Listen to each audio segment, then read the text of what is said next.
Welcome to the Sharkpreneur podcast with Kevin Harrington and Seth Greene. Kevin Harrington is the inventor of the infomercial, one of the original sharks from the hit TV show Shark Tank, and has generated over $5 billion in TV and digital direct response sales. Seth Greene is the world's first trusted authority on cutting-edge direct response marketing, a best-selling author, and the only 3-time Marketer of the Year nominee. On the podcast, Kevin and Seth interview sharkpreneurs who share straight talk on what it takes to explode your business. Why do so many businesses struggle while others seem to explode overnight? Do you wish you had the secret to this type of exponential growth?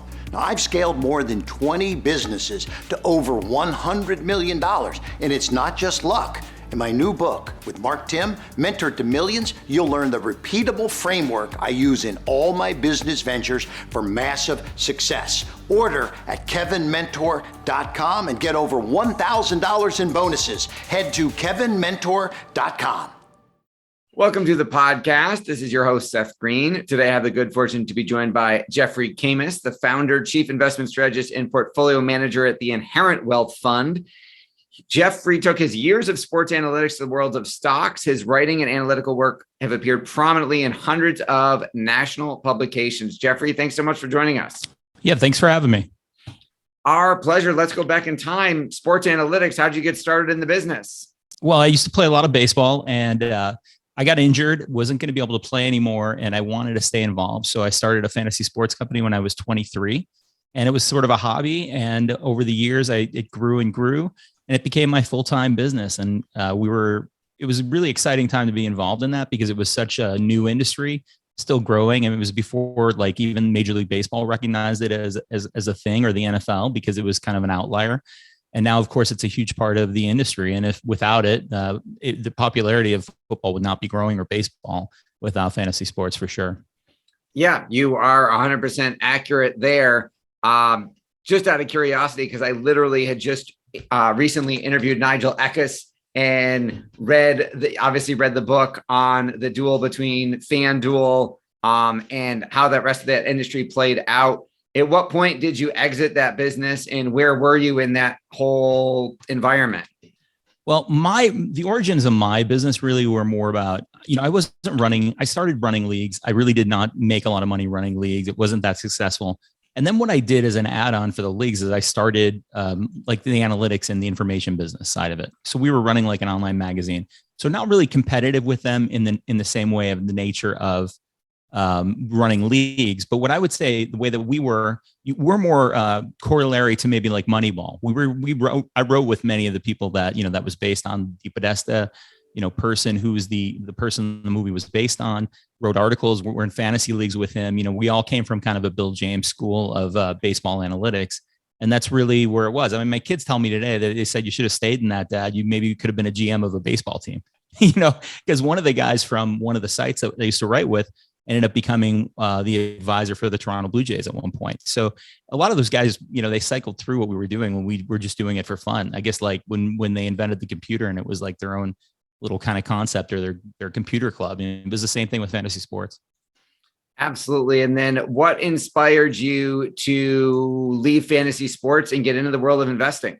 It was a grind, because when we had several thousand subscribers. I loved it. It's sort of a thing, like I wasn't enjoying it as much anymore because I was writing so much every day. On any given weekend, like before an NFL weekend, I'd have to write something like 400 or 500 player evaluations every week. We were doing it all by hand. It wasn't artificially done with artificial intelligence. We were writing, our own comments created by hand and doing a lot of research, and it just became a grind. And I wanted to try another business. We did it for about 17 years. It was greatly successful. It was my only job. I got to raise my kids and kind of be in one of those kind of at-home situations. So, and it was fun. We had a lot of fun doing it. It sounds like it. And then obviously, taking that analytics to the world of Wall Street investing, talk a little bit about what the Inherent Wealth Fund does. Right. So this is kind of like a return to my youth passions, but Inherent Wealth Fund essentially is we run a fund, an exchange traded fund that's traded on NASDAQ. It's called IBET, and it focuses on the sports betting and gaming companies. So we have about 37, 38 companies that are in the portfolio that represent the growth in sports betting and gaming. And I think one of the ways you have to look at this, sort of where I was when I started my fantasy sports company, it's still very new. We only have acceptance in 34 of the US states right now. In overseas, they've had it in London and Australia for many years, and Sweden's a big player in gaming. But I think here we're still like, people always want to do the analogy of a baseball game. They'll say like, how many innings, what inning are we in? This is like inning 0. I mean, everyone's still fighting for territory. And I think one of the things that we're doing as an active fund, because we do have a competitor in the space, being active, this is a exciting time for this industry where we have new acquisitions happening all the time. We have mergers. There's a lot of new partnerships that come about on a weekly basis. You're getting 100, 200 stories of news on sports betting. And so you need to be actively managing a fund like this, and that's what we're doing, because you can change a lot of the holdings really quickly. In an index, there may be only rebalancing on a quarterly basis. So I think that's one of the things we're doing. And I think that's an advantage we give to our clients and to the people who invest in us. And that's where we're at. So to be clear, and obviously we're not giving any investment advice on today's podcast, right. Insert standard legal disclaimers here.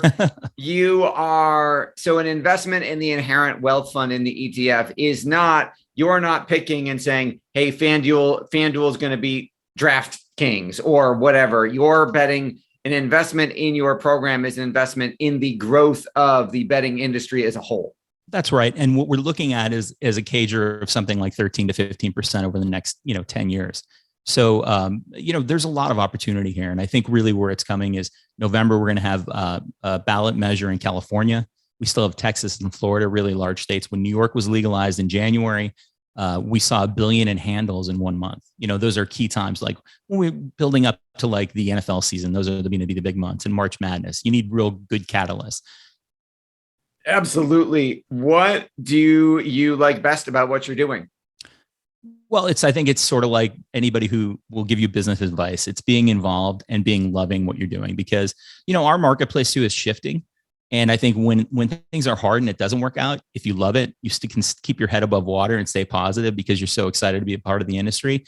Like the fantasy sports business, it started out for 2 years. I didn't make a penny. I wasn't trying to make money. I loved writing. I'd played in leagues for many years. And I think it's like anybody, the best advice is being involved in something you love.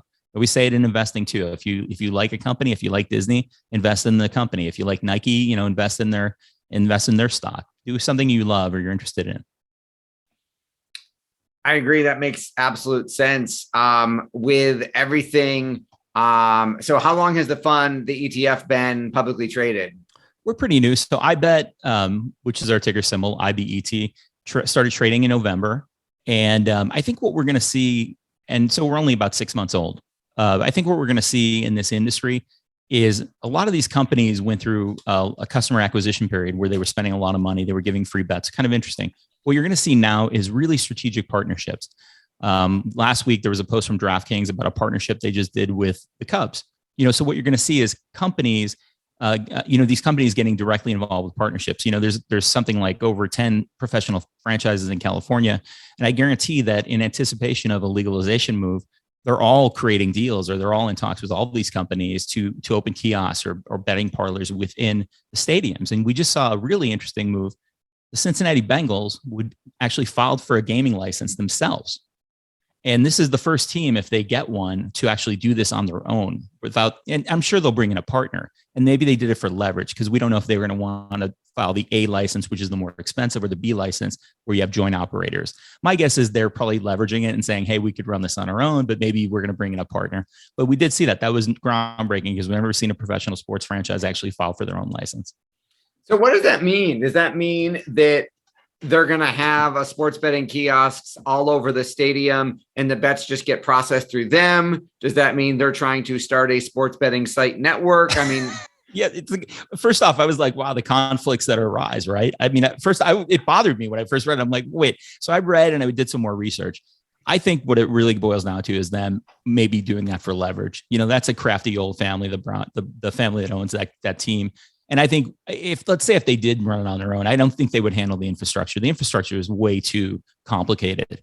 The way that these algos that are behind in sports betting, there's a company like Sports Radar who's doing all the backbones, and creating all the algos and you have all this live betting. I don't think a professional team would really want to tackle that. I think maybe they're going in and saying, hey, let's license this and see if we can get the license.